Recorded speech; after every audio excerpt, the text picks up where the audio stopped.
Like many companies, you may have started moving some of your services online, and if so, this Amazon AWS console should look familiar. We've got a couple of EC2 instances here, a Windows server and a Linux server. If we take a look at this Windows server here, for instance, we can see we've got this Connect button up in the corner.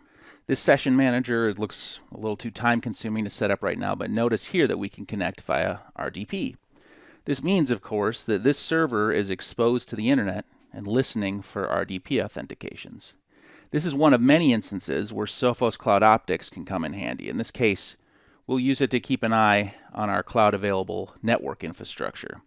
We can see here on the Cloud Optix dashboard that we've got 3 critical alerts, and this alert here is saying that we have ports open to the internet for both our Linux server on SSH and our Windows server on port 3389, which is, you guessed it, RDP. Again, this is a critical alert which we should act on. We haven't yet, and maybe that's because we're still not entirely sure what we're looking at. To find out, let's use the Sophos EDR product. We can ask a device any question we want, and in this case, we're going to be asking our Windows server who's been trying to authenticate to it. So we're now in the Threat Analysis Center, and we're going to use the Live Discover tool. Live Discover is a collection of queries that can be run directly against devices or against the data lake, which by default has 7 days of data in it from all our devices that are running Sophos Intercept X endpoint protection. The data lake gets data from other sensors as well, such as Sophos XG Firewall, and soon Cloud Optix data, email data, and data from third-party devices. In this case right now, we're looking for a particular query among the 350 or so available queries. Here's a custom-built query to display remote authentication attempts.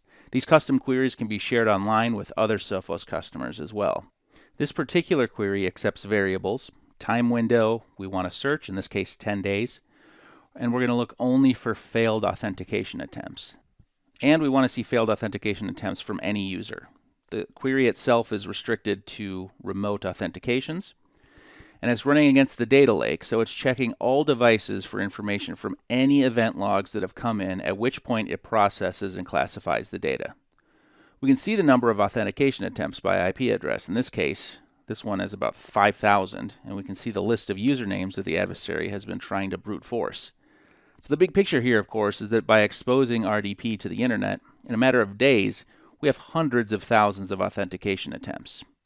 Everything from very broad dictionary-style attacks that leverage common usernames and passwords to very targeted ones. In this case, 97 attempts on a username that actually exists in the system. They just haven't been able to guess the right password. Of course, if and when an adversary does guess the right password, those credentials will be available for purchase on the internet pretty quickly. So at this point, we want to see any authentication attempts that have been successful. To do that, we'll just change these 2 query variables here. We'll exclude failed auths and include successful auths, and then rerun the query. Now notice here how quickly it's able to return data. This is real-time video, it's not sped up, and it's coming straight from the data lake. In this case, we've got a relatively small number of successful authentications coming from a known local device on our own local subnet. More importantly, these authentication attempts don't correspond to our Amazon EC2 instance, so we haven't been breached yet. If we were, those credentials would be for sale, our organization's assets would be compromised, and the adversary would likely be trying to move laterally through the rest of our environment. All of this because we didn't act quickly enough on a critical alert identified by the Cloud Optix product.